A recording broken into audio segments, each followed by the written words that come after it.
Welcome back to The Big Picture.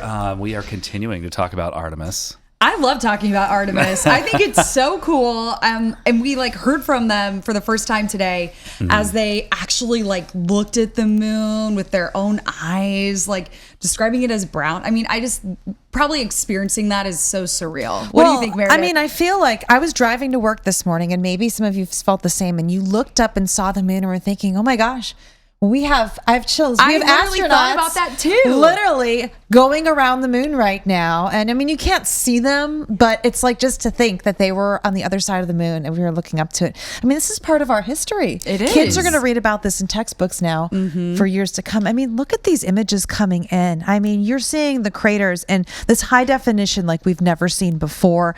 I mean, they're just their stories that they were telling. There it is. I mean, really, HD looking to me. And it looks like all the models that they've had of it. Right now, we're actually getting confirmation. We're learning about the geological make of the moon. The astronauts were up there, and we actually were able to hear how they describe the moon. And I think this is something that's just going to give you chills. Oh, yeah, let's cue that up.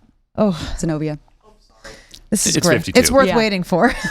It's so good. It's just fascinating here. It's so cool. The more I look at the moon, the browner and browner it looks. There are little islands. There are islands of terrain out there that are completely surrounded by darkness.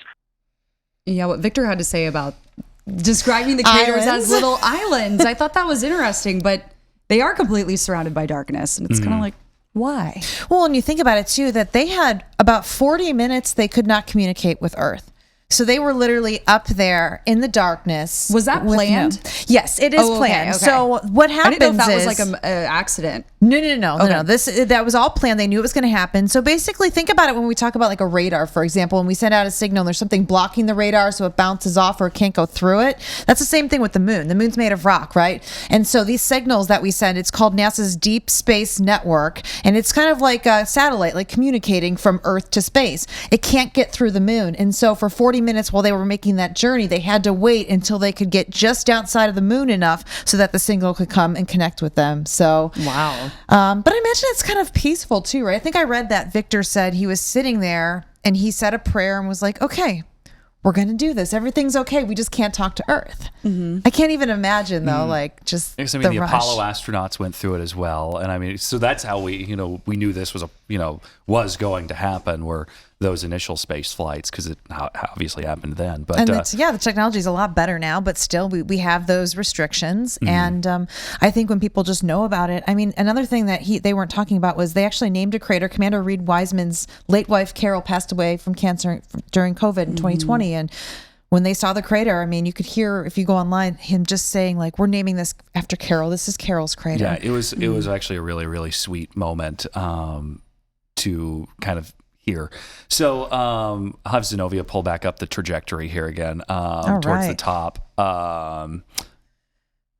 Look at that view. I mean, we saw the solar eclipse. I mean, this is that nothing that like they that. got that lasted a lot longer than what we have. So this is kind of a mock-up of what happened overnight. But if you go back up to what we showed earlier at the top of the show, there you go. I mean, wow. They've already gone around the moon. The moon is on its way back around. But now we are coming back to Earth. And it's going to take a couple days. Yes. I mean, they're slated to splash down on Friday. And I know some people are like, whoa, that happened so fast. I mean, 10 days. It was last Wednesday, so a week ago tomorrow when they officially launched, and it went off on time. So now the next couple of days, what's going to happen is they're just going to be cruising back. They're in the Earth's gravitational pull, so that's going to help pull them back in.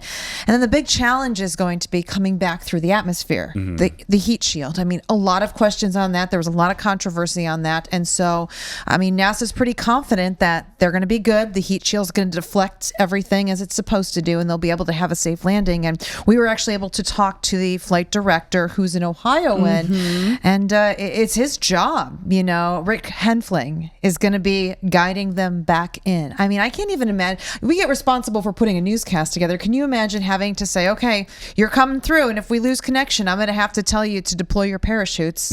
Worst case scenario. So he is the only person contacting them as he has that? a team. Okay. He's the lead of the team, and so he's going to Wow. be communicating. But he says they went through rigorous training. So worst case scenario, and I don't even want to talk about it, but just to give you an idea, they are trained where if something happens, like they have an escape plan in place. So. Right. And I mean, because if I remember right, we also do lose radio contact Yes, in reentry correct. as well because of all the Everything happening. ionosphere and all the It's crazy. disturbance in electronics that happens. Well, it just goes to show all the training they did.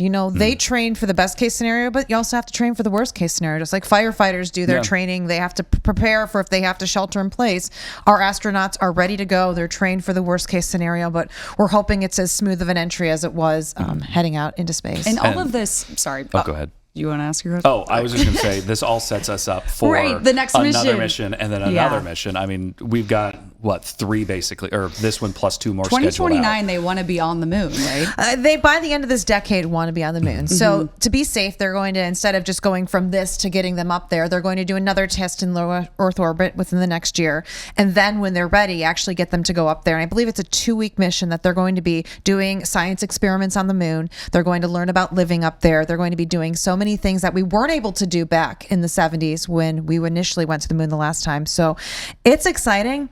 The next couple of days, though, actually tomorrow will be a good time for that to talk about it as well. As they're going to be, as they're flying around, they're going to be communicating with the International Space Station. So they're going to be talking with the astronauts up there, some of their friends. So that's going to be another historic milestone as they come home. Right. And they're getting rid of the International Space Station, right? They're retiring They that? are. They're retiring at the end of this decade. And as we had on a couple weeks ago with John Horrick and the team over at Ohio State University, they have the Star Lab, which is kind of getting that next International Space Station ready. And they're working on getting that built so that they can launch it by the time the other one's getting moved out.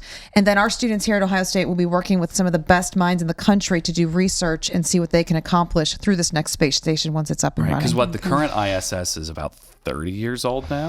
Yes, it's got some decades under its That's belt. kind of Late crazy to 90s. think about. Wow. Yeah. I thought It's it was done younger than well. that. Yeah, well, I was here. But Collin, it's as old as us. it's like, because I mean, that was one of those things, it's like the shuttles were so instrumental in. Right. Taking pieces up for this. Right. And obviously we've retired the shuttles now and we're back to capsules, which is so, it's like full circle moment of And we're it's back to capsules the now same they're way we were doing creating things these cargo years ago. ships. Now they're taking these cargo rockets, which just carry the pieces up there. But it sounds like from what Voyager Space is going to be doing is they're going to have it in bigger parts, so it's not going to be as many trips.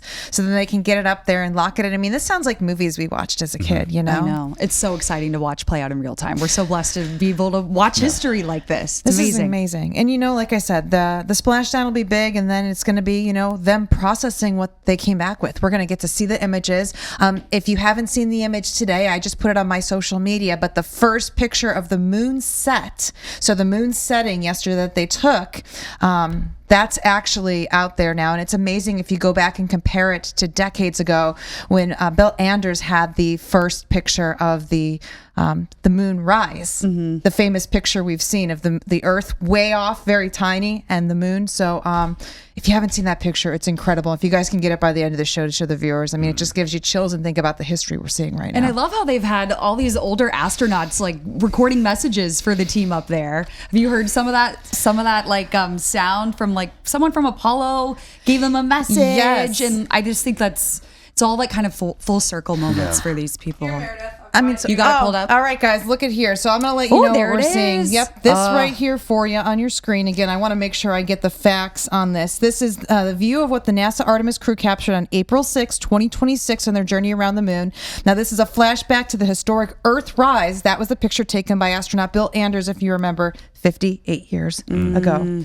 This is our new version. And, I was looking at the former one and the one now. It's amazing. It's just more crisper now. It's more detailed. And so this is our generation having that moon moment. Yeah, that's a beautiful photo. Yeah. Wow. You're Puts in never gonna perspective look. just how tiny we are. I know. And you see how tiny it is. You think of what a big planet we are. And I mean, what's this? This is just another picture of the moon. Oh, wow. I mean, the dark side? This is Wow. real. I mean, we only dreamed of this. And I'm sure the Apollo astronauts, back Apollo 13, even Apollo 7, they wanted to see something like this. And now we're getting these pictures, just like with the James Webb Space Telescope, some of these galaxies we're finally able to see.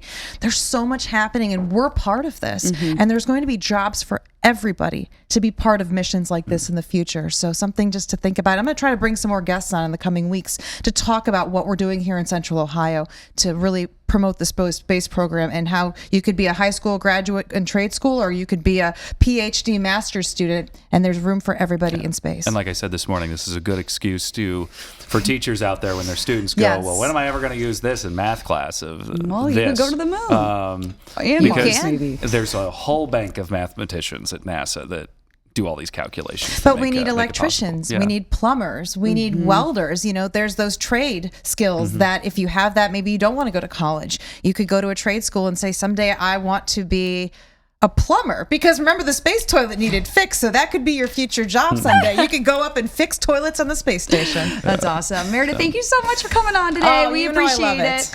All right, we'll be right back in 2 minutes.